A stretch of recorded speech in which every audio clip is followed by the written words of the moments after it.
अस्सलाम वालेकुम, मैं फैज़ान अली हाजिर हूँ आज एक नई वीडियो के साथ। स्टूडेंट्स, आज की हमारी ये वीडियो है MGT 211 इंट्रोडक्शन टू बिजनेस। इसका लेक्चर हम करने जा रहे हैं, 1 लेक्चर है, इसका इंट्रोडक्शन है। सबसे पहले इन्होंने बताया हुआ है कि कॉन्सेप्ट ऑफ बिजनेस, इन्होंने बताया हुआ है कॉन्सेप्ट ऑफ बिजनेस कि बिजनेस का जो कॉन्सेप्ट है वो क्या है। सबसे पहले बिजनेस के हम मीनिंग्स देखते हैं। तो बिजनेस का मतलब होता है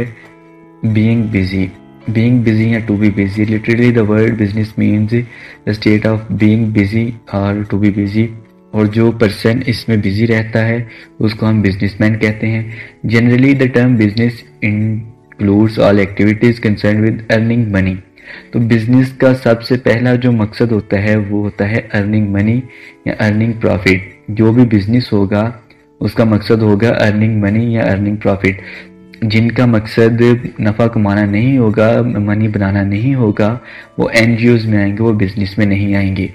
in other word, business is an activity which various person regularly produce और exchange goods and services for mutual gain और प्रॉफिट। इन्होंने बताया कि इसके दूसरे जो मीनिंग हो सकते हैं, एक जो पर्सन है या ज़्यादा पर्सन है प्रोड्यूस करें वो चीज़ों को एक्सचेंज करें या सर्विसेज म्यूचुअल गेन को हासिल करने के लिए या प्रॉफिट को हासिल करने के लिए। These goods and services produced or purchased for personal use are not included in business। कहते हैं कि जो चीज़ें और सर्विसेज प्रोड्यूस की जाएंगी, बनाई जाएंगी और जो चीज़ें खरीदी जाएंगी पर्सनल यूज़ के लिए, वो बिजनेस में नहीं आएंगी। तो जो चीज़ें पर्सनल यूज़ के लिए इस्तेमाल की जाएंगी और उसके लिए परचेज की जाएंगी, प्रोड्यूस की जाएंगी, वो आएंगी ड्राइंग्स में। The goods and services produced or purchased for personal use are called drawings। ये बिजनेस में नहीं आएंगी, ये ड्राइंग्स में आएंगी। आगे उन्होंने डेफिनेशन बताई हुई है, बिजनेस की कुछ डेफिनेशन है, इनमें से जो आपको ठीक लगे वो आप देख लें। ये आपको ये जो क्विज आते हैं उसके लिहाज से भी इम्पॉर्टेंट है, ये जो मीनिंग ऑफ बिजनेस है। और आपको ये मिड टर्म में भी 2 मार्क्स का आया हुआ है कि डेफिनेशन ऑफ बिजनेस आपने किसी एक की लिख देनी है या आपको मैं दूसरी एक डेफिनेशन बताऊंगा, आप वो डेफिनेशन भी लिख सकते हैं, तो वो भी ठीक है। यानी कि इन्होंने डेफिनेशन बताई है, business may be defined as human activities directed toward providing और acquiring wealth through buying and selling of goods. Buying and selling के जरिए जो नफ़ा या दौलत कमाई जाती है उसको बिजनेस कहते हैं। जेम्स स्टेफनसन की इन्होंने बताई है definition, every human activity which is engaged in for sake of earning profit may be called business. हर ह्यूमन एक्टिविटी जो इंगेज हो नफ़ा कमाने के लिए उसको बिजनेस कहते हैं। आगे इन्होंने बताया है, विलर की इन्होंने डेफिनेशन बताई है, an institution organised and operated to provide goods and services to society under incentive provide private gain is business. तो ये 3 डेफिनेशन हैं। अगर आपने कोई और डेफिनेशन है तो वो मैं आपको बता देता हूँ कि ये आप लिख भी सकते हैं। Any legal activity whose purpose is to earn profit is known as business। जो भी लीगल एक्टिविटी होगी जिसका मकसद नफा कमाना होगा हम उसे बिजनेस कहेंगे। Any legal activity which purpose is to earn profit is known as business। आप ये भी डेफिनेशन लिख सकते हैं। स्ट्रक्चरल डायग्राम है, जो बिजनेस है, बाइंग एंड सेलिंग है, वेल्थ है, फिर बाइंग एंड सेलिंग है, फिर बिजनेस है। इस तरह ये सर्कल होता है कि आप बिजनेस करते हैं, बाइंग सेलिंग करते हैं, वेल्थ आती है, फिर आप बाइंग सेलिंग करते हैं। इस तरह दूसरे बिजनेस भी इस तरह चलते रहते हैं। तो अगला हमारा जो है वो है कैरेक्टरिस्टिक्स ऑफ बिजनेस, कि बिजनेस की कैरेक्टरिस्टिक्स क्या है। ये आपको MCQs में यानी कि जो आपका क्विज होगा उसमें थोड़ा सा पूछ सकते हैं कि following are the characteristics of business except, उनमें से कुछ वो देंगे कि ये वाली कैरेक्टरिस्टिक्स हैं या नहीं बिजनेस की। जो होंगी उनके ऊपर आपने क्लिक नहीं करना, जो एक्सेप्ट होगा उसके ऊपर आपने क्लिक कर देना है। कैरेक्टरिस्टिक्स इसमें इन्होंने क्या बताया है, कैपिटल को सरमाया कहते हैं। कैपिटल सबको पता है कि life blood of every business होती है। जितना भी बिजनेस होता है उसका जो कैपिटल होता है वो लाइफ ब्लड होता है। तो आपको जब कैपिटल की डेफिनेशन आएगी तब भी आप ये लिख सकते हैं, ये वाली लाइन जो है, capital life blood of every business. जब आपको बिजनेस के बारे में पूछेंगे तब भी आप उसमें ये लाइन लिख सकते हैं। तो ये काफ़ी इंपॉर्टेंट चीज़ है, ये आपको जो क्विज आता है उसके लिहाज से भी इम्पॉर्टेंट है।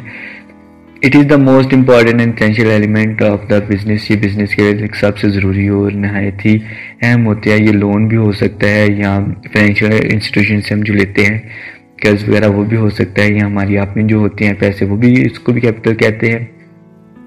क्रिएशन ऑफ यूटिलिटी होता है कि ह्यूमन नीड्स को सेटिस्फाई करने की इसमें वो भी होती है, काबिलियत होती है। मीन्स एक बिजनेस को is an economic term referring to that characteristics of certain community चीज़ को कहते हैं, शिया को कहते हैं, which can satisfy human needs, जो ह्यूमन नीड्स को सेटिस्फाई कर सकती हो, इंटायर सोसाइटी के बेनिफिट्स एंड सोसाइटी के लिए भी हों।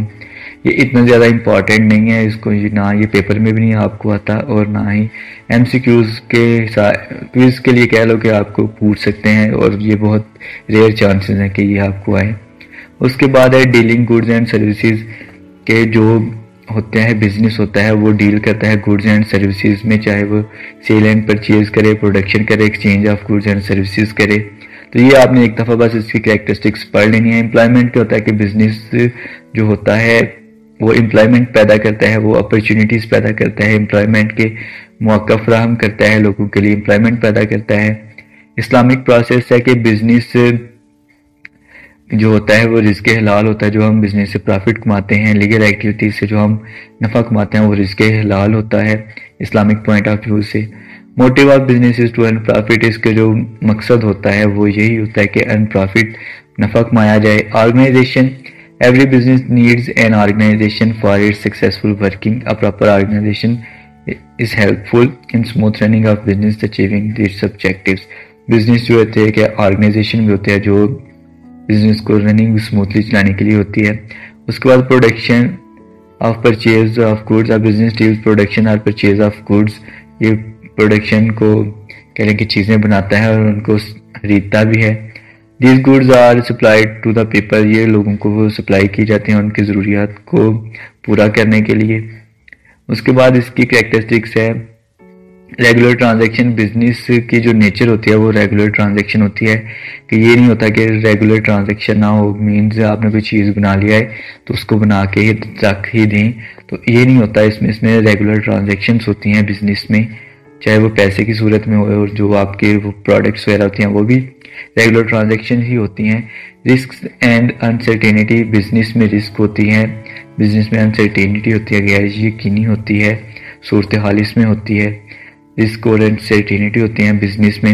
ये आपको इतनी ज़्यादा ये डिटेल लिखने की ज़रूरत नहीं है, आप ये भी लिख सकते हैं कि बिजनेस हैज़ रेगुलर ट्रांजैक्शन, ये भी आपका ठीक है। बिजनेस है रिस्क एंड अनसर्टेनिटी सबके साथ इस तरह एक दो लाइन लिख देंगे तो वो ठीक हो जाएगा। Business motive of the end profit, ये सारा इतना भी आप कर लेंगे तो ठीक है।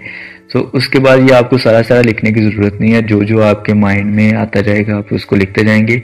और ये one of the easiest book है, इसमें जो भी आप लिखेंगे आपको फेल नहीं करेंगे। अकॉर्डिंग टू द पॉइंट आप लिखेंगे, चाहे वो बुक से हो या बुक से ना हो, तो वो आपका ठीक ही होगा, वो गलत नहीं आपके करेंगे। Sale and transfer of the value, another कहेगा बिजनेस सेल और transfer of goods for the value. ये वैल्यू होता है पैसा या रकम कह लें इसको, ट्रांसफर ऑफ गुड्स की जाती हैं पैसे के लिए या सेल की जाती हैं। उसके बाद है सोशल वेलफेयर। बिजनेस का मकसद सिर्फ सेटिस्फाई प्रोड्यूसर की नीड्स को नहीं करना होता, इसके साथ साथ ये भी होता है कि आप सोशल वेलफेयर के लिए भी काम करें। सोशल वेलफेयर के लिए काम ऑटोमेटिकली हो जाते हैं जब एक बंदा बिजनेस कर रहा होता है, तो एम्प्लॉयमेंट कह लें कि हो जाती हैं, तो लोगों को वेलफेयर ही होती है। जब एम्प्लॉयमेंट मिलना स्टार्ट हो जाए तो ये वेलफेयर ही होती है। समटाइम्स लोग मार्केट प्राइस पे भी आप चीज़ें सेल कर देते हैं, ये सोशल वेलफेयर के ही आता है। आगे हमारा टॉपिक है nature of business. Following points are the nature of business. पहले हमने पढ़ा है कैरेक्टरिस्टिक्स ऑफ बिजनेस, अब हम पढ़ने जा रहे हैं nature of business. Nature of business क्या है? इकोनॉमिक एक्टिविटीज़ है। Business is an economic activities is concern with creation of wealth through satisfaction of human needs. Human needs को वेल्थ या चीज़ों के ज़रिए पूरा करना और उनसे नफ़ा कमाना, ये एक्टिविटी में आता है, इकोनॉमिक एक्टिविटी में आता है। नेचर ऑफ बिजनेस है ये ह्यूमन एक्टिविटीज़ है। Business is an human activity and every activity is done by the human beings. कहते हैं ह्यूमन के जरिए ये एक्टिविटीज़ की जाती हैं। मोस्ट इम्पॉर्टेंट ह्यूमन एक्टिविटीज़ है। सोशल प्रोसेस है। Business is run by the honours and employees with the help of professional and customer. Business is the social process. इसका ये बेनिफिट्स में भी आ सकता है कि बिजनेस सोशल प्रोसेस है, इसके साथ हमारे जो दूसरे लोगों के साथ ताल्लुकात हैं वो भी अच्छे हो सकते हैं। क्या इसकी जो करेक्टर है वो, इसकी जो नेचर है, सिस्टमेटिक अरेंजमेंट होता है वेरियस एलिमेंट्स का which leads to attainment of particular objectives, के पार्टिकुलर ऑब्जेक्टिव्स होते हैं and to a well established plan होता है इसका। आगे हम इसके जो है component and scope of business, component and scope of business की हम बात करें। Business, the word business includes all human activities concerned with earning money. Business की जो हमें पहले डेफिनेशन की है ये वही बात है कि all those activities whose purpose is to earn profit is known as business and legal activities which purpose is to earn profit is known as business. और ये कह रहे हैं कि ह्यूमन एक्टिविटीज है, अर्निंग प्रॉफिट है। In other word, in person regularly produce और exchange goods and services for mutual gain. ये वही बात जो ऊपर हमने पढ़ी हुई है वही है कि चीज़ें प्रोड्यूस करें या एक्सचेंज करें। ये आगे इन्होंने बताया हुआ है component of business. Component of business इन्होंने दो बताए हुए हैं। ये जो आपको क्विज आना है अभी इसके लिए ये इम्पोर्टेंट है, और आपको ये जो मिड टर्म आपका आएगा उसके लिए भी ये इम्पोर्टेंट है। ये आपसे पूछ सकता है 2 मार्क्स का मिड टर्म में पेपर में कि कंपोनेंट ऑफ बिजनेस कौन कौन से हैं। तो आपने सिंपली इधर बस ये 2 लिख देने हैं कि नंबर 1 इंडस्ट्री और नंबर 2 होता है कॉमर्स। ये 2 कंपोनेंट्स हैं ऑफ बिजनेस के। आगे इन्होंने इंडस्ट्री के बारे में बताया हुआ है। इंडस्ट्री के बारे में आप सबको पता है कि उधर कौन कौन जो चीज़ें प्रोड्यूस होती हैं, जो चीज़ें बनाई जाती हैं उसको हम इंडस्ट्री कहते हैं। रॉ मटेरियल से चीज़ें फिनिश गुड्स में या सेमी फिनिश्ड गुड्स में जब हम उनको कन्वर्ट करते हैं तो ये इंडस्ट्री में आ जाता है। Industry is connected with production and preparation of goods and services. इन्होंने बताया है कि कनेक्ट होती है production and services of goods से। It is place where raw material is converted into goods and finished goods and semi finished goods. ये कहते हैं कि प्लेस है जिधर रॉ मटेरियल को कन्वर्ट किया जाता है सेमी फिनिश्ड गुड्स में या फिनिश्ड गुड्स में। तो ये जो आपको ये जो वाली लाइन है सेमी फिनिश्ड गुड्स में और फिनिश्ड गुड्स में रॉ मटेरियल का, ये आपको इंडस्ट्री के हवाले से इम्पॉर्टेंट है। ये आपको जो पहले आपका क्विज हुए हैं उनमें भी ये आया है, जो लास्ट सेमेस्टर में क्विज हुए थे उसमें भी ये आया है। 1 नंबर का ये आया था कि raw material is converted into semi good finished goods और फिनिश्ड गुड्स। ये कॉमर्स में आता है या इंडस्ट्री में, तो आपने बताना कि ये इंडस्ट्री में आता है। Which have ability to satisfy human needs and can be use in other industry as a base material. ये दूसरी इंडस्ट्री में भी यूज हो सकता है। In other word, industry means that part of business activities which is concerned with the extraction, production and fabrication of the product. आगे इन्होंने industry की काइंड्स बताई हुई हैं, 2 इन्होंने काइंड्स बताई हैं। ये भी आपको ये जो क्विज के हवाले से इम्पॉर्टेंट है कि इंडस्ट्री की कौन कौन सी कितनी इसकी काइंड्स बताई हुई हैं। तो आपने बताना है प्राइमरी इंडस्ट्री होती है, सेकेंडरी इंडस्ट्री होती है। प्राइमरी इंडस्ट्री में इन्होंने बताया हुआ है कि एक्सट्रैक्टिव और जेनेटिक है। सेकेंडरी में इन्होंने बताया है कि कंस्ट्रक्शन है, मैन्युफैक्चरिंग और सर्विसेज है। प्राइमरी इंडस्ट्री कौन सी होती है? प्राइमरी इंडस्ट्री होती है, primary industry is engage with the production extraction of raw material which are used in secondary industry. Primary industry वो होती है जहां रॉ मटेरियल को हासिल किया जाता है, रॉ मटेरियल से चीज़ें जो है वो बनाई जाती हैं, तो ये आते हैं प्राइमरी इंडस्ट्री में। आगे इन्होंने प्राइमरी इंडस्ट्री को भी फर्दर डिवाइड किया है कि एक्सट्रैक्टिव इंडस्ट्री और जेनेटिक इंडस्ट्री। एक्सट्रैक्टिव इंडस्ट्री की बात की जाए तो 2 इंडस्ट्रीज होती हैं ये। Raise are produced raw material from below or surface of the earth. कह लो कि जो रॉ मटेरियल होता है इसको ज़मीन के अंदर से या ज़मीन के ऊपर से ये प्रोड्यूस करते हैं, और आगे इनसे कह लें कि चीज़ें बनाई जाती हैं। जिस तरह हम कह लें कि फिशरी हो गया, एक्सट्रैक्शन ऑफ ऑयल हो गया, ऑयल निकालना, कोल हो गया, गैस हो गया, तो ये आपको होती है एक्सट्रैक्टिव इंडस्ट्री। ये जो एग्जाम्पल आपको दी हुई है ये आपको क्विज के हवाले से इम्पॉर्टेंट है, ये आया भी हुआ है। आपको अगर आप पुराने क्विज देखें तो आपको उनमें से नज़र आएगा कि ये जो फिशरी है ये कौन सी इंडस्ट्री में पाई जाए, कौन सी इंडस्ट्री की एक किस्म है, तो आपने बताना है ये प्राइमरी और एक्सट्रैक्टिव इंडस्ट्री की एक किस्म है। उसके बाद हम बात करते हैं इसकी सेकंड जो है वो है जेनेटिक इंडस्ट्री। जेनेटिक इंडस्ट्री नाम से भी जाहिर है, are those which are engage in reproducing and multiplying certain species of animals and plants, जो रिप्रोड्यूस करने के एनिमल्स और प्लांट्स के लिए होती है। फॉर एग्जांपल पोल्ट्री फार्म होता है इसका, फिशिंग फार्म होता है, डेयरी फार्म होता है और प्लांट नर्सरीज वगैरह होती हैं। तो ये आपको ये पूछ सकता है जो फिशिंग फार्म होते हैं या डेयरी फार्म होते हैं या पोल्ट्री फार्म होते हैं, ये प्राइमरी इंडस्ट्री की कौन सी टाइप है, जेनेटिक है या फिर ये एक्सट्रैक्टिव है। तो ये भी आपको MCQ यानी कि क्विज में आया हुआ है, ये भी आपने इसको भी देख लें, इसको भी आपने गौर से देखना है। और आपसे ये जो पेपर के हवाले से है, ये प्राइमरी इंडस्ट्री पेपर के हवाले से इसके जो 2 काइंड्स हैं ये काफ़ी इंपॉर्टेंट हैं, जो आपका मिड टर्म है उसके हवाले से ये काफ़ी इंपॉर्टेंट है। उसके बाद हम बात करते हैं सेकेंडरी इंडस्ट्री की। Those industry use raw material and make useful of goods. पहली इंडस्ट्री में हम रॉ मटेरियल हासिल करते थे, अब हम क्या करते हैं, रॉ मटेरियल हमें हासिल हो गया।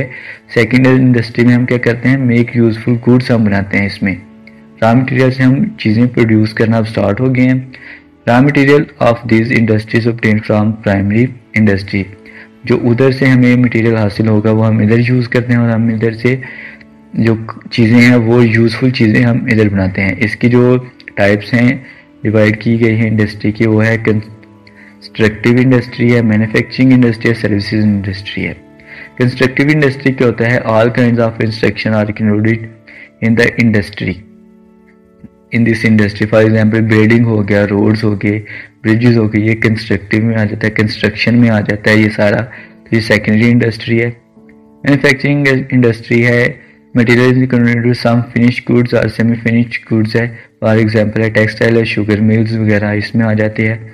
सर्विसेज वो होते हैं कि जो मेहनत करके हम देते हैं, इसमें हम चीज़ें प्रोड्यूस वगैरह नहीं कर रहे होते, जो हमारे पास कह लेंगे हुनर होता है, जो हमारे पास काबिलियत होती है, हम उसको यूज़ करके नफ़ा पैसे कमा रहे होते हैं, अर्निंग कर रहे होते हैं। These industries are included those industry which are engaged in providing services of professional such as doctor हो गए, लॉयर हो गए, टीचर हो गए, ये सर्विस इंडस्ट्री में आ जाता है। तो ये भी जो लॉयर्स और डॉक्टर्स वगैरह की एग्जांपल पूछ सकते हैं, ये कौन सी इंडस्ट्री में आता है, तो आपने कहना है ये सर्विस इंडस्ट्री में आता है। और उसके बाद ये वाली जो कंस्ट्रक्शन की है ये भी पूछ सकता है आपसे। तो ये जो इसकी प्राइमरी और सेकेंडरी इंडस्ट्री है ये पेपर पॉइंट ऑफ व्यू से और क्विज पॉइंट ऑफ व्यू से भी इंपॉर्टेंट है, तो आपने इसको देखना है, अच्छे से करना है। उसके बाद है commerce. Commerce is the second component of business. पहला था इंडस्ट्री और अब है कॉमर्स। 2 कंपोनेंट्स इसके बताए थे, अगर लेक्चर आप देखेंगे तो पहला था इंडस्ट्री, अब है कॉमर्स। कॉमर्स क्या है, the term commerce include all activity function institution which are involve in transferring of goods produced in various industries from their place of production to ultimate consumer. So industry में हम चीज़ें तैयार करते हैं, चीज़ें produce करते हैं।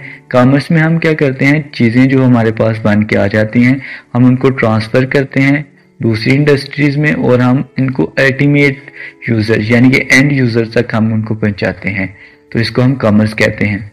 आगे उन्होंने डेफिनेशन बताई हुई है, deal with the buying and selling of good or exchange of commercial distribution finished goods. ये उन्होंने बताया कि सेलिंग एंड परचेजिंग हो गया, उसके बाद एक्सचेंज ऑफ हो गया, तो ये इसको कहते हैं। इन्होंने बताया हुआ है कि सिंपल वर्ड्स में कॉमर्स की अगर डेफिनेशन देखनी हो तो वो ये है, trade and aids to trade.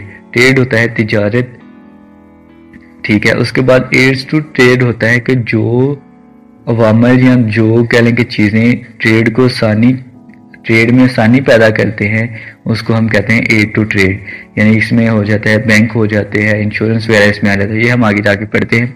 Scope of commerce इन्होंने बताया है। उसके बाद स्कोप ऑफ कॉमर्स में उन्होंने बताया है कि एड बताया हुआ है, एड टू ट्रेड बताया हुआ है और ट्रेड बताया हुआ है। ट्रेड क्या होता है, trade is the whole procedure transferring and distribution of goods produced by the different person industry to ultimate consumer। Trade का उन्होंने बताया है कि चीज़ों को अल्टीमेट कंज्यूमर तक पहुंचाना। System channel exchange of goods is called trade. चीज़ों को एक्सचेंज करना या इनको एंड यूज़र तक पहुंचाना, ये किस में आता है, ये ट्रेड में आता है। There are 2 types of trade हैं, होम ट्रेड है और फॉरेन ट्रेड। होम ट्रेड यानी कि एक मुल्क के अंदर जो ट्रेड होते हैं हम उसको होम ट्रेड कहते हैं। इन्होंने आगे इनकी एग्जाम बताई है होम ट्रेड की। और फॉरेन ट्रेड इन्होंने बताया होलसेलर और रिटेलर जो होते हैं ये होम ट्रेड में आता है। उसके बाद इंपोर्ट और एक्सपोर्ट जो ट्रेड है वो फॉरेन में आता है। होम ट्रेड की हम बात करें, the purchase and sale of goods inside the country is called home trade. ये आपने डेफिनेशन इसको देख लेना है, ये MCQs यानी कि आपको जो क्विज आने हैं अभी, उसमें के लिए इम्पोर्टेंट है और आपको पेपर पॉइंट ऑफ व्यू मेट में भी इम्पोर्टेंट है। होम ट्रेड वो होता है कि एक कंट्री के अंदर रह के जो तिजारत हम करते हैं हम उसको होम ट्रेड कहते हैं। इसके अदर्स नेम्स हैं, डोमेस्टिक है, लोकल है और इंटरनल ट्रेड भी हम इसको कहा जाता है। होलसेल ट्रेड और रिटेल ट्रेड, इसको हम अगले आने वाले लेक्चर्स में पढ़ेंगे जाके मिनट के बाद। ये काफ़ी डिटेल में लेक्चर्स हैं इसके पूरे हम उसको उधर जाके कर लेंगे। अभी हम इसको ये देखते हैं होलसेल ट्रेड क्या होती है। Selling of goods in large quantity to shopkeepers in order to resell them to consumer is bridge between producer and retailers. एक होलसेलर क्या होता है, आप बड़ी बड़ी शॉप्स पे गए होंगे, उधर आपने देखा होगा कि वो कहते हैं ये हम होलसेलर हैं, यानी कि वो चीज़ें बड़ी मिकदार में खरीदते हैं और बड़ी मिकदार में आगे सेल कर देते हैं किनको, शॉपकीपर्स को। जो छोटे छोटे शॉपकीपर्स होते हैं वो उनसे जाके सामान लेते हैं तो उनको रिटेलर कहते हैं। जो उनको बड़ी मिकदार में प्रोड्यूसर से जो चीज़ें खरीदते हैं बड़ी मिकदार में, उनको हम कहते हैं होलसेलर। तो जो उनसे चीज़ें खरीदते हैं वो होते हैं रिटेलर। रिटेलर क्या होते हैं, mean selling the goods in small quantity. ये अल्टीमेट कंज्यूमर तक जो चीज़ें पहुंचाते हैं वो रिटेलर होते हैं। जो रिटेलर्स को चीज़ें पहुंचाते हैं वो होलसेलर होते हैं। तो रिटेलर होते हैं जो अल्टीमेट, यानी कि हमें जो चीज़ें देते हैं, हम आम कंज्यूमर्स अगर कह लें हम खुद को, तो जो हमारे तक चीज़ें पहुंचाते हैं वो रिटेलर्स होते हैं। वो रिटेल ट्रेड उनको कहा जाता है। इसको मिडल मैन भी कहते हैं, मैन्युफैक्चरिंग या होलसेलर से, ये जो हमने ऊपर बात की है। And near to their houses, जो हमारी शॉप्स के घरों के पास होती हैं, वो रिटेल ट्रेड होती है। फॉरेन ट्रेड, ये इसकी जो दो टाइप्स हैं होम ट्रेड की, ये भी आपको पेपर्स और ये जो आपका क्विज है उसके लिए इम्पोर्टेंट है, इसको आपने देख लेना है। फॉरेन ट्रेड होती है कि एक कंट्री दूसरे कंट्रीज के साथ जब ट्रेड करती है तो हम इसको फॉरेन ट्रेड कहते हैं। फॉरेन ट्रेड या trade are exchange of goods and services between two or more independent countries for their mutual advantage or is called foreign trade. It also called international trade. Other name भी इसका पूछ सकते हैं, ये भी paper point of view से foreign trade है जो ये भी इंपॉर्टेंट है। इंपोर्ट ट्रेड होता है और एक्सपोर्ट ट्रेड इसके दो आगे टाइप है। Import trade when goods and services are purchase from other countries, जब हम दूसरी कंट्री से चीज़ें खरीदते हैं और अपने मुल्क में लाते हैं, अपने कंट्री में लाते हैं, यानी पाकिस्तान में लेके आएंगे, तो ये इंपोर्ट होगी। ठीक है, ये इंपोर्ट ट्रेड होगी। एक्सपोर्ट क्या होगी, when goods are and services are sold to any other countries, जब हम किसी दूसरी कंट्री को चीज़ें अपनी सेल करेंगे, ये एक्सपोर्ट होगी। दूसरी कंट्रीज को सेल करना एक्सपोर्ट और दूसरी कंट्री से चीज़ें मंगवाना ये इंपोर्ट होगी। ये टाइप्स, दोनों टाइप्स हैं जो पेपर पॉइंट ऑफ व्यू से और आपके जो क्विज आएगा उसके लिए ये काफ़ी इंपॉर्टेंट है, तो आपने इसका वो देख लेना है अच्छे से। ये होता है ए टू ट्रेड्स। ए टू ट्रेड्स क्या होते हैं, trade means between selling and goods, whereas ए to trades means all those things which are helpful in trades. ये पेपर पॉइंट ऑफ व्यू से इतना ज़्यादा इंपॉर्टेंट नहीं है, ये आपको 2 नंबर का आ सकता है कि एड ऑफ ट्रेड कौन कौन से हैं, उनका बस आपने नाम लिख देना है। बैंकिंग हो गया, ट्रांसपोर्टेशन हो गया, इंश्योरेंस हो गया, वेयर हाउसिंग हो गया, एजेंट्स होंगे, फाइनेंस हो गया, एडवर्टाइजिंग होगी, कम्युनिकेशन होगी। तो ये आपको MCQs, ये आपका जो क्विज आएंगे उसमें भी आपको पूछ सकते हैं कि लिस्ट आपको दे देंगे कि इनमें से ए टू ट्रेड कौन कौन से हैं, तो ये भी आपने देख लेना है। ये इतनी ये इसकी जो डिटेल में जाने की ज़रूरत नहीं है, आपको पता होगा। इसके हम सिंपली चले आपको बता देते हैं क्या होता है। ए टू ट्रेड क्या होता है कि बैंकिंग क्या होता है कि जो हमारे बैंक होते हैं, ये हमारे बिजनेस में जो रोज़मर्रा के हमारे बिजनेस रूटीन की जो हमारी डीलिंग्स होती हैं उनके लिए ये पेमेंट वगैरह और एजेंट के तौर पर काम करते हैं। ट्रांसपोर्टेशन होता है कि रोड्स और जो गाड़ियाँ वगैरह जिसके ज़रिए हम सामान या बिजनेस को एक जगह से दूसरी जगह ले जाते हैं, ट्रांसपोर्टेशन हो गया। इंश्योरेंस होता है कि हमें डैमेज या चोरी वगैरह की चीज़ें का हम पहले ही करवा लेते हैं, तो अगर ये अल्लाह ना करे कि हमें चोरी हो जाए या एक्सीडेंट वगैरह चीज़ें ख़राब हो जाएं तो इंश्योरेंस क्लेम करें तो इंश्योरेंस मिल जाती है। वेयर हाउस होती है, गोडाउन होते हैं, ये हमारे गोदाम होते हैं जिनमें हम चीज़ें रखते हैं, ये भी ट्रेड में काफ़ी ज़्यादा हेल्पफुल हैं। एजेंट्स होते हैं, ब्रोकर होते हैं, ये भी हेल्पफुल होते हैं, कमीशन लेके हमारा काम कर देते हैं। फाइनेंस, जो large amount is needed for set up industry, finance जो हम ऊपर पढ़ के आए हैं, कैपिटल वगैरह वही है। एडवर्टाइजिंग, और एडवर्टाइजिंग क्या होता है कि जिस तरह हम देखते हैं कि हम फर्ज करें कोई टीवी ड्रामा या सीरियल देख रहे होते हैं, उसमें एक ऐड चलना स्टार्ट हो जाती है जिसको हम वक्फा कहते हैं, जिसको हम ब्रेक कहते हैं। उसमें चीज़ों की एडवर्टाइजमेंट स्टार्ट हो जाती है, किसान ऑयल की स्टार्ट हो जाती है, मैक्रोनी वगैरह की आ जाती है, या जैज़ वगैरह की आ जाती है। तो ये सारी एडवर्टाइजमेंट में आ जाता है, एडवर्टाइजमेंट में आ जाता है। ये भी हेल्पफुल होती है, लोग इसको देख के अट्रैक्ट होते हैं चीज़ों की तरफ और उसको खरीदने के लिए चले जाते हैं। कम्युनिकेशन होता है, कम्युनिकेशन में जो चीज़ें इस्तेमाल होते हैं ये भी हमारे लिए यानी कि एक बिज़नेस के लिए बहुत ज़्यादा ज़रूरी हैं। पोस्ट ऑफिस हो गया, टेलीफोन हो गया, इंटरनेट हो गया, प्रोड्यूसर हो रहे, होलसेलर, रिटेलर वगैरह एक दूसरे से रब्ता कर सकते हैं। तो कम्युनिकेशन बहुत ज़रूरी होती है बिज़नेस के लिए। आगे है फैक्टर्स ऑफ प्रोडक्शन न्यू, इसका टॉपिक है जो आपने वो इकोनॉमिक्स वालों ने अगर देखा होगा तो वो उन्होंने बताया होता है कि लैंड है, लेबर है और कैपिटल है। तो इन्होंने थोड़ा सा फैक्टर ऑफ प्रोडक्शन और resources inputs are required for production of goods and services. Factor of production क्या होते हैं कि गुड्स एंड सर्विसेज के लिए प्रोड्यूस करने के लिए जो हमें फैक्टर्स रिक्वायर्ड होते हैं वो फैक्टर ऑफ प्रोडक्शन है, जिसमें लेबर होती है, लैंड होती है, कैपिटल होता है, एंटरप्रेन्योरशिप होता है, फिजिकल रिसोर्सेज होते हैं। लेबर क्या होती है, ये आपको पूछ सकते हैं कि 3 फैक्टर्स ऑफ प्रोडक्शन कौन से हैं, तो आपने बताना है। ये आपको जो आपका क्विज आने वाला है उसमें के हिसाब से भी इम्पॉर्टेंट है और पेपर पॉइंट ऑफ व्यू से भी जो मिड में आ गया वो भी कि फैक्टर ऑफ प्रोडक्शन कौन कौन से हैं। बस आप नाम लिखना है, 2 नंबर का आ सकता है आपको, जिसमें लेबर आप लिख सकते हैं, लैंड लिख सकते हैं और उसके बाद कैपिटल लिख सकते हैं, एंटरप्रेन्योरशिप लिख सकते हैं। लेबर क्या होता है, लेबर इज़ मोस्ट इंपॉर्टेंट। जो आम मजदूर होते हैं उनको हम लेबर कहते हैं for production. Labor are the people who work in and organize, provide physical and mental effort production process. Capital is amount of property है which is invested by the investor for produce of goods services. Entrepreneurship क्या होता है, इनकी management ability होती है of people to run the business. Entrepreneurship की जो definition है ये काफ़ी इंपॉर्टेंट है, ये 2 मार्क्स पेपर में भी आई हुई है और 1 नंबर की ये क्विज में भी आई हुई है। इसमें आगे उन्होंने बताया है It involves identification of opportunities, allocation of resources, and creation of wealth as human necessities. Physical इसमें resources जिस तरह मैंने ऊपर बताया आपको कि 3 इन्होंने इधर लैंड नहीं लिखा है, इधर आप फिजिकल रिसोर्सेज की जगह आप लैंड भी लिख सकते हैं। Physical resources included land, natural resources, building, vehicles, machinery are used in production process. ये इन्होंने बताया factor of production. Economic system, ये लेक्चर आज थोड़ा लंबा हो गया क्योंकि ये 15 पेजेस का है और अगर आपने 15 पेजेस का नहीं करना तो न्यू बुक जो है उसमें 11 पेजेस का, इसलिए आज थोड़ा लेंथी हो गया लेक्चर। सो नेक्स्ट हमारा जो लेक्चर्स होंगे वो 8 से 10 मिनट के होंगे, इससे ज़्यादा कोशिश करेंगे कि ना बने। आगे है इकोनॉमिक सिस्टम है, is defined system allocation of resources. ये रिसोर्सेज को जो एलोकेट करता है, commonly it has following 2 types, planned economy और फ्री इकोनॉमी।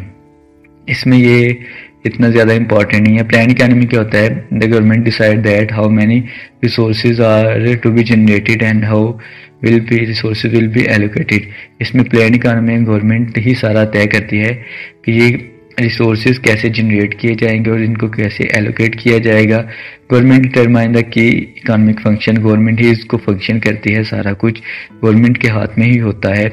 इकोनॉमीज आउटपुट भी उसके हाथ में होती है। फ्री इकोनॉमी क्या होती है, गवर्नमेंट की नो इन्वॉल्वमेंट होती है या लिटिल इन्वॉल्वमेंट होती है।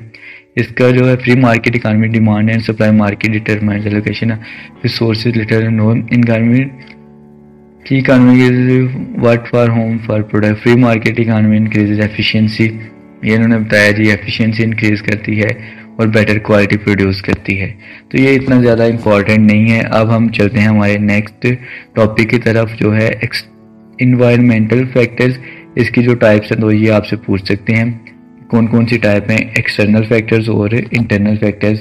ये इंपॉर्टेंट है, ये आपने देख लेना है। इसकी जो टाइप्स हैं ये 2 मार्क्स का पेपर में भी आया है। सबसे पहले हम देखते हैं एक्सटर्नल फैक्टर्स कौन कौन से हैं। एक्सटर्नल फैक्टर्स क्या होते हैं कि जो एक ऑर्गेनाइजेशन के कंट्रोल में नहीं होते हैं उनको हम कहते हैं एक्सटर्नल। एक्सटर्नल होते हैं कि बाहर वाले जो फैक्टर्स होते हैं, आउटसाइड ऑफ ऑर्गेनाइजेशन जो फैक्टर्स होते हैं, हम उनको कहते हैं एक्सटर्नल फैक्टर्स। ये कंट्रोल में नहीं होते एक ऑर्गेनाइजेशन के, ठीक है। ये कंट्रोल क्या होते हैं, ये गवर्नमेंट के कंट्रोल में होते हैं, या क्या लोग सोशो कल्चरल फैक्टर्स होते हैं, इकोनॉमी होती है, तो ये लीगल फैक्टर्स होते हैं कुछ, ये एक ऑर्गेनाइजेशन के कंट्रोल में नहीं होते। External factors are factors which are found outside of the organization. These are factors are not controlled by the organization. External factors bring opportunities and threat to organization. इधर एक इम्पॉर्टेंट चीज़ आपको मैं बताता चलूँ कि ये वाली जो चीज़ आई है इसमें एक्सटर्नल फैक्टर्स में अपॉर्चुनिटीज़ एंड थ्रेट, ये आपको जो आपका क्विज़ आएगा उसके लिहाज से बहुत इंपॉर्टेंट है। ये क्विज़ में पहले भी आई हुई है कि जो अपॉर्चुनिटीज़ एंड थ्रेट है ये किस में फॉल करती है, इंटरनल फैक्टर्स में या एक्सटर्नल फैक्टर्स में। तो आपने बताना है कि ये एक्सटर्नल फैक्टर्स में इंक्लूड करती है। आगे external factors include technological factors हैं, इकोनॉमी ऑफ कंट्री या पोलिटिकल एंड लीगल फैक्टर्स हैं। जिस तरह आप कहेंगे लॉ एंड ऑर्डर हो जाती है सिचुएशन, जिस तरह इमरान खान साहब ने 126 दिन का धरना दिया था, या जिस तरह भी तहरीक लबैक वालों का धरना चल रहा है, तो ये एक्सटर्नल फैक्टर्स में आ जाता है। उसके बाद आ जाता है इंटरनल फैक्टर्स। इंटरनल फैक्टर्स क्या होते हैं? विद इन ऑर्गेनाइजेशन होते हैं जो एक ऑर्गेनाइजेशन की परफॉर्मेंस को इफेक्ट करते हैं। स्ट्रेंथ और वीकनेस इसमें आ जाते हैं of organisation as internal factors. अभी आपने एक चीज़ नोट की होगी कि जो हमारे एक्सटर्नल फैक्टर्स थे उधर हमें आया था अपॉर्चुनिटीज़ एंड थ्रेट आया था एक्सटर्नल में, और इधर हमें आई है स्ट्रेंथ एंड वीकनेस, ये आई है इंटरनल फैक्टर्स में। तो ये भी काफ़ी इंपॉर्टेंट है। ये दो जो पॉइंट मैं हाईलाइट कर रहा हूँ ये आपको जो आपके क्विज आएगा उसके लिए इम्पॉर्टेंट है और आपके पेपर पॉइंट ऑफ व्यू से भी इम्पॉर्टेंट है। तो ये स्ट्रेंथ और वीकनेस और अपॉर्चुनिटीज एंड थ्रेट होता है जो इसको हम स्वाट कहते हैं। आगे जाके हम इसको पढ़ेंगे। आपको 2 मार्क्स का पेपर में आया हुआ है कि SWOT का मतलब क्या होता है, आपने उसको बताना है कि S means strength, W means weakness, O means opportunities और T मीन्स थ्रेट। तो ये भी काफ़ी इंपॉर्टेंट है। और ये इधर आपको बताऊँ स्ट्रेंथ और वीकनेस का आपका पूछ सकता है कि ये इंटरनल होता है या एक्सटर्नल होता है, तो आपने बताना है कि ये इंटरनल होता है। ठीक है, आगे बता रहे स्ट्रेंथ में इंक्लूड एक्सपीरियंस, ट्रेन वर्क, ये सारा इन्होंने इंटरनल का बताया हुआ है। ये इतना नहीं है कि आप थोड़ी सी 1-2 लाइन लिख देंगे तो आपको 2 मार्क्स का ये पेपर आ सकता है एक्सटर्नल और इंटरनल का। तो आपने 1-1 लाइन लिखनी है तो आपको पूरे मार्क्स मिल जाएंगे। जिस तरह हमने बात की थी स्वाट की, स्वाट आ गया जनाब। स्वाट एनालिसिस क्या होता है? स्वाट mean analysis of organization strength, weakness, opportunities and threat. ये जो स्वाट है ये आपको 2 मार्क्स का पेपर में आया हुआ है। उसके बाद ये आपको जो क्विज आएगा उसमें भी ये आपको आया है। तो ये काफ़ी इंपॉर्टेंट है, इसको आपने अच्छे से देख लेना है। ये इतनी लाइन भी आप लिख लेंगे तो आपको 2 मार्क्स मिल जाएंगे पेपर में, मिड टर्म में। Strength, weakness are the part of internal environment and opportunities are the external environment। ये जो ऊपर हमने बात की थी ये वही बात इधर आके बता रहा है। स्ट्रेंथ और वीकनेस है ये वही उन्होंने दोबारा बताया है। आगे स्ट्रेंथ को क्या कह रहे हैं? Strength are the capabilities of the organisation that enable to perform efficiently. Strength होता है कि एक ऑर्गेनाइजेशन को एफिशिएंटली और इफेक्टिवली काम करे, चीज़ें प्रोड्यूस करे। स्ट्रेंथ में इंक्लूड स्किल्ड मैन पावर होती है, strong financial resources, strong brand name, good reputation, goodwill होती है। ये सारी चीज़ें स्ट्रेंथ में आती हैं। वीकनेस में क्या होती है? इसके जो स्ट्रेंथ के जो अपोजिट आप चीज़ें इसको लेके आ जाएंगे। बैड रेप्यूटेशन होगी, गुड रेप्यूटेशन का ना होना, ब्रांड इमेज का ना होना, ये सारी चीज़ें वीकनेस में आ जाएंगी। या जैसे परफॉर्म वेल, जो इसको अच्छा परफॉर्म करने से रोकते हैं वो वीकनेस है। वीकनेस में include lack of sufficient capital है, वीक ब्रांड नेम है, poor reputation, unskilled man power है, ये सारा इसमें आ जाता है वीकनेस में। अपॉर्चुनिटीज क्या होती हैं? Opportunities are external environment factors that may bring the prospect for growth and high performance. Opportunities होते हैं कि आपको एक अपॉर्चुनिटी मिल रही होती है कि आप ग्रो करें और हायर परफॉर्मेंस दें, इसको हम अपॉर्चुनिटीज़ में लेके जाते हैं। इसको हम मौका भी कहते हैं कि मौके हमें मिल रहे हैं, अपॉर्चुनिटीज मिल रही हैं। टेक्निकल एडवांसमेंट आ जाता है और उसके बाद डेवलपमेंट आ जाता है, लाइफस्टाइल चेंज, ये सारा अपॉर्चुनिटीज़ में आ जाता है। इसका ये इतना ज़्यादा इंपॉर्टेंट नहीं है डिटेल में जाना। जो इम्पॉर्टेंट चीज़ वो स्ट्रेंथ और वीकनेस, ये जो पैराग्राफ आपको हाईलाइट नज़र आ रहा है स्वाट का, यही इम्पॉर्टेंट है, ये पेपर्स में भी आया है। उसके बाद हम थ्रेड्स की बात करते हैं। थ्रेड्स क्या होते हैं? Threats are the external environmental factors that may undermine the organisation performance है। थ्रेड होते हैं कि एनवायरमेंट फैक्टर्स होते हैं, ये क्या करते हैं? New regulation that effect. Threat का अगर हम देखा जाए तो ये हमें होता है धमकी टाइप, जिसे हम कह सकते हैं थ्रेट्स होते हैं, हमें थ्रेट्स मिल रहे हैं। तो ये वाली जो होती है सिचुएशन, इसको हम थ्रेट्स कहते हैं। कंज्यूमर टेस्ट चेंज हो जाता है। उसके बाद अडॉप्ट न्यू जो टेक्नोलॉजी है वो अडॉप्ट नहीं कर रहा होता है, न्यू जो चीज़ें हैं न्यू पैकिंग अडॉप्ट नहीं कर रहा, तो ये सारी चीज़ें थ्रेड में आ जाती हैं। तो ये वाली जो क्वालिटीज़ ऑफ गुड बिजनेसमैन हैं ये आपको अभी जो लेक्चर आपके अपडेट हुए हैं उसमें से निकाल दी गई हैं, लेकिन अगर आप करना चाहें तो आपके लिए वेल एंड गुड है। क्वालिटीज़ ऑफ गुड बिजनेसमैन ये आपको पेपर्स में 2 मार्क्स का आ सकता है, अगर आए भी तो ये ज़रूरी नहीं है आप करें या ना करें। आप वैसे मैं आपको बता देता हूँ, बिजनेस का हमने देख लिया है कि any legal activities which purpose is to earn profit is known as business, और जो बिजनेस को करता है उसको हम बिजनेसमैन कहते हैं। आगे ये क्वालिटीज़ को बता देते हैं, हम जनरली बात कर रहे हैं क्वालिटीज़ ऑफ गुड बिजनेसमैन क्या क्या होनी चाहिए।